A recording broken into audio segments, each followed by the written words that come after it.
889 খ্রিস্টাব্দে লেখা আমার একটা কবিতা আবৃত্তি করে শোনাচ্ছি। কবিতার নাম শব্দ করো না, এটা পাপ। শব্দ করো না, পিঠে চাবুক পড়বে, কোঁচকানো চোখ, বিন্দু বিন্দু ঘাম, আগুন ও জল। এ সময় শব্দ করা পাপ। শব্দ করো না, পিঠে চাবুক পড়বে।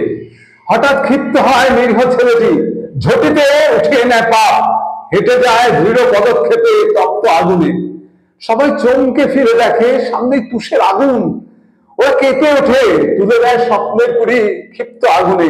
কিন্তু সে দামাল ছেলেটি হেঁটে যায় দৃঢ় পদক্ষেপে, হেঁটে যায় বাঁচার তাগিদে।